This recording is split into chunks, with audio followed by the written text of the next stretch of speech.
And halal global bagi 你放工了吗？ di pasaran global dengan peruntukan 8 juta ringgit. 你回了啊？ Melaksanakan inisiatif pembangunan industri halal bagi meningkatkan 你坐你从社车回啦？ dan mengadaptasi inovasi halal dengan peruntukan 什么北东？哪里的北东？那个外面的。这样可以了。那我塞车啊？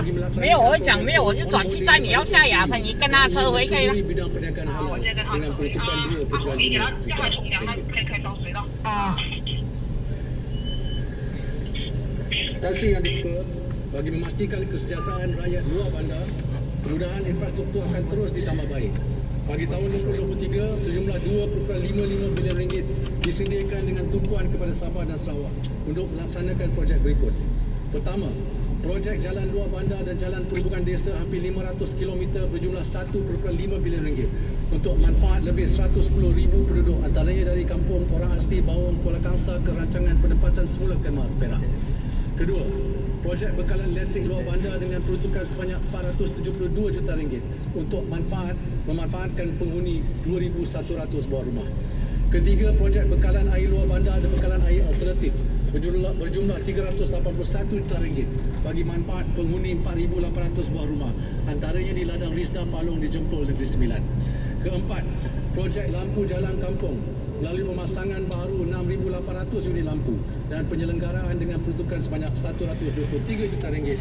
Dan kelima, kerja-kerja awalan membina 85 jabatan baru untuk menggantikan jambatan yang usul serta tidak berselamat dengan peruntukan sebanyak 54 juta ringgit. Pemberian penyelenggaraan jalan negeri Maris akan ditingkatkan kepada 5.2 bilion ringgit.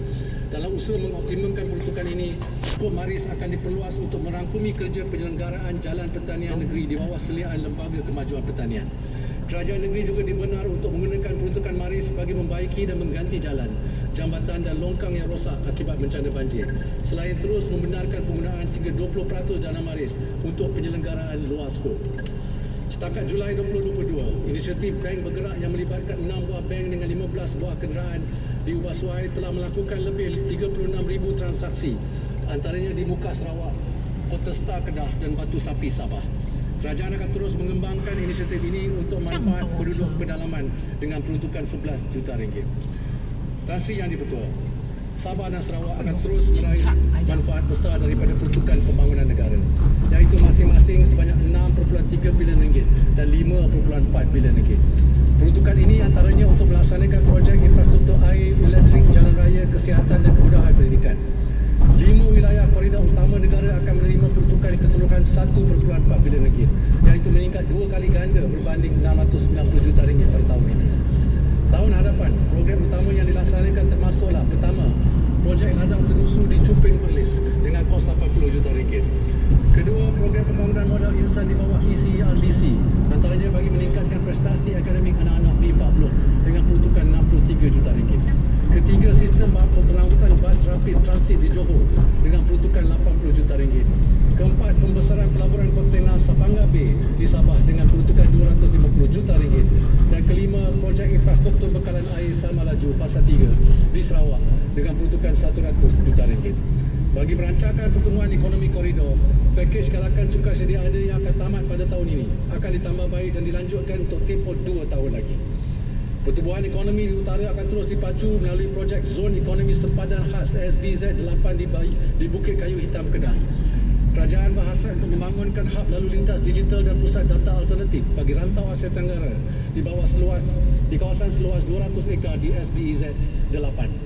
Tahun hadapan 25 juta ringgit disediakan untuk menyediakan infrastruktur utama di samping sektor swasta pula akan melabur aset perniagaan dengan potensi pelaburan domestik hingga 4 bilion ringgit dan menyediakan lebih 600 peluang pekerjaan. Kerajaan merancang untuk membangunkan bandar-bandar yang bersepadan dengan Thailand dan Kalimantan Indonesia. Antaranya di Bukit Kayu Hitam Kedah, Kalabakan Sabah dan serta Terbedu dan Berkelalan di Sarawak. Bakalalan Sarawak dengan kos 150 juta ringgit. Kerajaan bercadang untuk memulakan kerja awalan bagi membina jalan baru dari Kalabakan Sabah ke Simanggaris Indonesia dan menaik taraf Jalan Serian Terbedu Sarawak ke Sempadan Indonesia. Tan Sri Yang di-Pertua, perolehan kerajaan memainkan peranan penting sebagai pengganda tinggi kepada ekonomi. Untuk tahun 2023, kerajaan akan menyediakan 3.7 bilion ringgit bagi melaksanakan projek-projek kecil dan sederhana di seluruh Malaysia. Ini termasuklah 500 juta ringgit yang dikhususkan kepada kontraktor kelas G1 hingga G4. Antaranya bagi melaksanakan penyelenggaraan bagi jalan persekutuan, TT dan jabatan kecil, rumah ibadat serta infrastruktur yang rosak akibat banjir. Bagi menyokong kontraktor Bumiputra, kerajaan akan menyediakan pembiayaan jangka pendek kepada kontraktor Bumiputra yang terlibat dalam bidang seperti elektrikal dan pembinaan melalui skim pembiayaan kontrak ekspres dengan dana 20 juta ringgit. Kerajaan juga akan melaksanakan inisiatif kontraktor NITA bagi menyokong penyertaan lebih ramai kontraktor wanita Bumiputra dalam perolehan kerajaan. Sebanyak 50 juta ringgit nilai projek-projek kecil akan dikhususkan kepada kontraktor wanita kelas G1 hingga G4. Tan Sri Yang di-Pertua, di bawah projek Jalinan Digital Negara Jendela Fasa 2, kerajaan akan menyediakan 100% liputan internet di kawasan berpenduduk dan menyediakan liputan gentian optik kepada 9 juta premis di seluruh negara menjelang 2025. Inisiatif ini melibatkan jumlah pelaburan sebanyak 8 bilion ringgit termasuk sumbangan pihak industri. Bagi tahun 2023, inisiatif Jendela akan disediakan 700 juta ringgit untuk melaksanakan ketersambungan digital di 47 kawasan perindustrian dan hampir 3,700 buah sekolah. Telaga Nasional Berhad juga akan merintis pelaksanaan projek internet luar bandar dengan mengoptimumkan jaringan kabel elektrik untuk menyediakan kemudahan jalur lebar berkelajuan tinggi. Projek ini akan memanfaatkan lebih 60,000 penduduk luar bandar dan disokong melalui geran sepadan sebanyak 25 juta ringgit. Bagi tahun 2023, DNB akan memperluas rangkaian 5G di seluruh negara merangkumi 70% kawasan berpendudukan tinggi. DNB merancang untuk melaksanakan perbelanjaan infrastruktur bernilai 1.3 bilion ringgit pada tahun 2023. Keluarga Malaysia juga bakal menikmati kelajuan internet lebih pantas dan capaian internet 5G yang lebih murah. Tan Sri Yang di-Pertua, seperti yang diutarakan oleh Amat Berhormat Perdana Menteri semasa Perhimpunan Agung Pertubuhan Bangsa-Bangsa Bersatu di New York baru-baru ini, kita perlu segera mempergiat usaha pembangunan mampan dalam menangani krisis pemanasan global. Kerajaan komited untuk mencapai pelepasan gas rumah kaca bersih SIPA seawal-awalnya tahun 2050. Bagi menyokong aspirasi ini, kita tidak boleh lagi meneruskan sikap business as usual. Kesihatan planet atau planetary health perlu diambil kira dalam agenda pembangunan negara. Sehubungan dengan itu, kerajaan telah membentangkan rang Undang-Undang Politik Alam Sekeliling 2022 Pasal 1 yang antara lain meningkatkan hukuman, denda dan penalti kepada pesalah alam sekitar.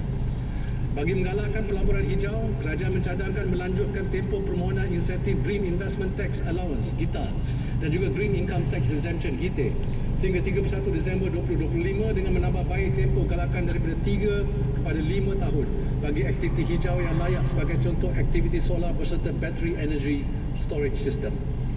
Selain itu, skim pembiayaan teknologi hijau GTFS turut akan ditambah baik. Dengan pertama, nilai jaminan dinaikkan kepada 3 bilion ringgit sehingga tahun 2025. Kedua, skop pembiayaan diperluas khusus kepada sektor EV dengan had jaminan sehingga 60%. Dan ketiga, pembiayaan sektor sisa akan ditingkatkan tahap jaminannya kepada 80%. Sebagai pinjaman mudah, BNM akan menyediakan 1 bilion ringgit di bawah dana pembiayaan teknologi tinggi dan hijau bagi menyokong syarikat pemula teknologi lestari yang inovatif dan 1 bilion ringgit di bawah dana pembiayaan peralihan karbon rendah untuk membantu syarikat PKS menerap amalan rendah karbon. Melalui dana infak, Khazanah akan menyediakan 150 juta ringgit bagi merancangkan pembangunan projek mesra alam termasuk menyokong pasaran karbon dan restorasi hutan terosot. Selari dengan iltizam ini, Gentari, sebuah anak syarikat Petronas, telah dituduhkan sebagai peneraju tenaga bersih. Sebagai pemula, Gentari komited untuk memasang panel solar di kemudahan kerajaan dan komersial menjelang 2024 dengan kapasiti PV kumulatif 3 MW dengan menjadikan 500 unit kemudahan pengecasan chip EV di seluruh negara.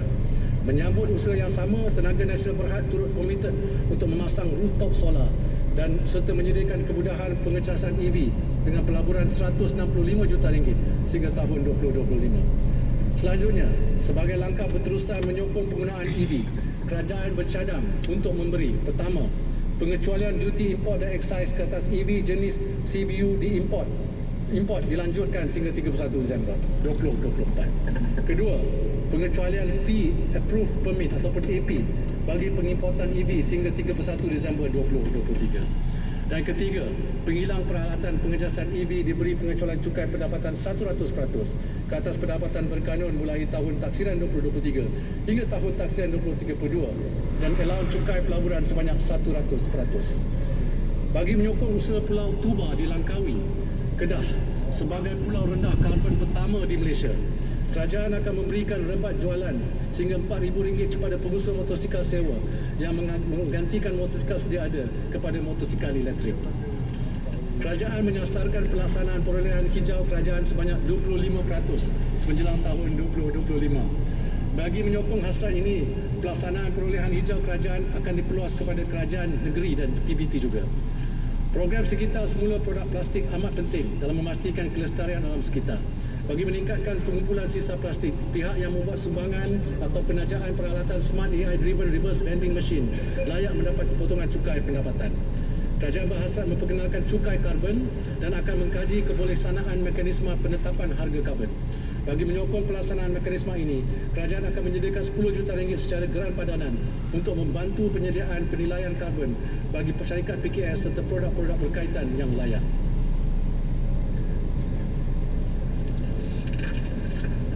Kasih Yang di-Pertua, kawasan perlindungan menyimpan khazanah biodiversiti yang tidak ternilai dan sekiranya tidak dipelihara akan menjejaskan ekosistem alam dan agenda pembangunan mampan. Alhamdulillah, hasil keringat 7,000 peserta berdaftar, kempen penanaman 100 juta pokok menjelang 2025 telah berjaya menanam lebih 46 juta pokok terdiri daripada 1,300 spesies.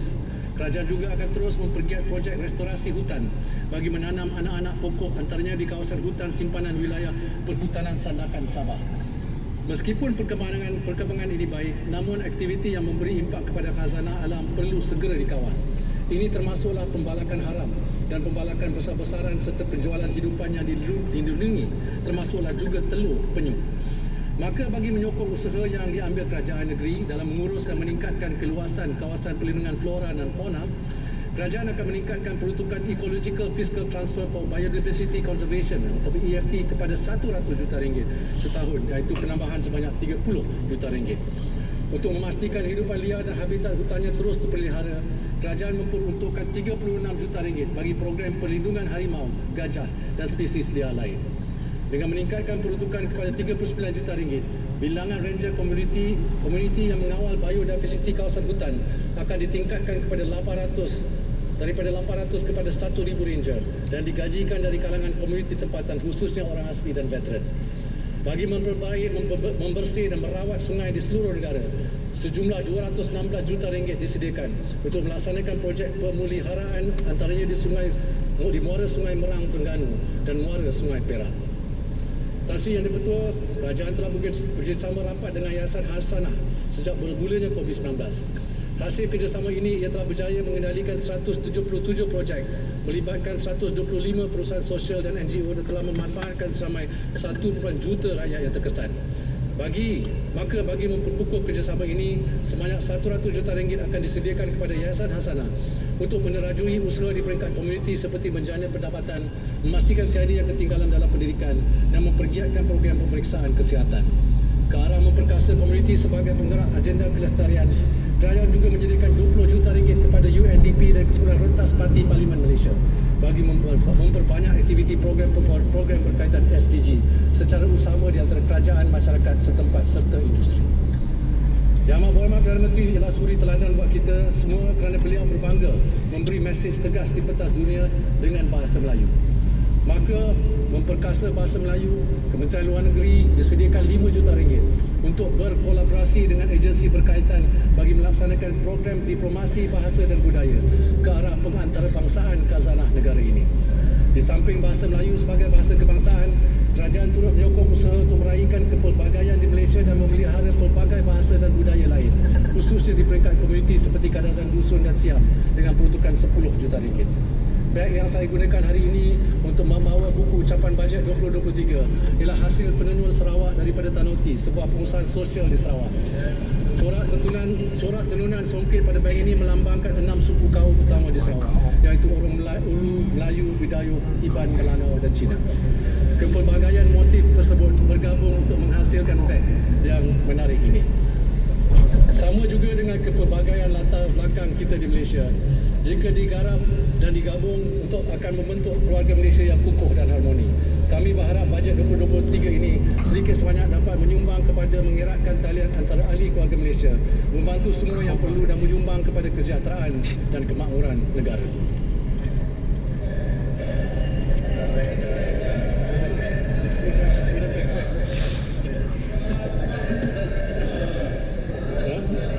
Baik Datuk Seri Syah Mahasiswa. Tan Sri yang di-Pertua dan sekalian keluarga Malaysia, kini sampailah kita di hujung pembentangan bajet 2023 ini. Alhamdulillah tugas ini sudah hampir usai, amanah yang digalas dekat terlaksana. Setahun dua yang lalu negara diselubungi 1000 kebimbangan dan ketidaktentuan. Kita telah menyaksikan pelbagai perit jerih demi kelangsungan rakyat dan peniaga. Hari ini jalan raya kota kembali sesak dengan urusan warga kerja, anak-anak kembali girang berlari-lari di laman sekolah, di pintu-pintu sepadan kita, berpusu-pusu pelawat keluar dan masuk ke tanah air. Kini cabaran faktor-faktor global luaran pula timbul. Namun kerajaan tidak mengerti erti lelah dan akan terus nekat untuk menjadi dahan teguh bagi pautan rakyat yang memerlukan. Bajet 2023 ini diharap dapat menjadi penawar seterusnya kepada pelbagai keperihan yang dialami rakyat buat masa ini. Moga-moga ia dapat terus menyelahkan jalan ke hari esok di mana insya-Allah menanti masa depan yang lebih cerah. Kepada ahli-ahli yang berhormat, saya menyeru marilah sama-sama mendukung bajet ini. Di bawahnya berteduh impian, terpancar harapan lebih 32 juta rakyat Malaysia. Itulah natijahnya, itulah momennya, inilah bajet 2023. Kepadamu ya Allah, kami tawakal dan berdoa. Semoga keluarga Malaysia makmur bersama. Tan Sri yang di-Pertua, saya mohon mencadangkan. Wabillahi taufiq wal hidayah. Wassalamualaikum warahmatullahi wabarakatuh. 刚才为大家转播的就是我们的财政部部长东姑扎布在国会提呈的2023年财政预算案。接下来把时间交给新闻部的同仁，为大家整理这一份财政预算案的惠民还有各大政策。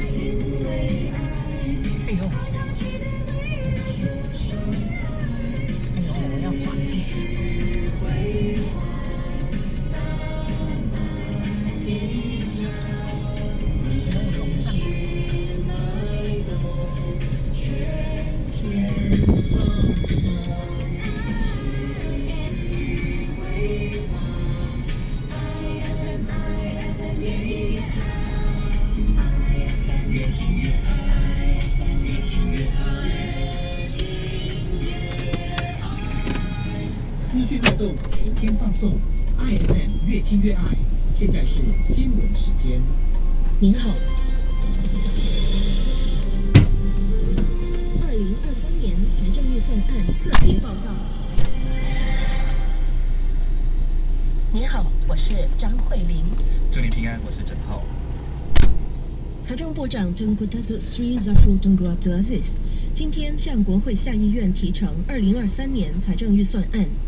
这笔财案所涉及的拨款总额高达3723亿 ringgit， 比今年度财案所拨出的3320亿 ringgit 来得高。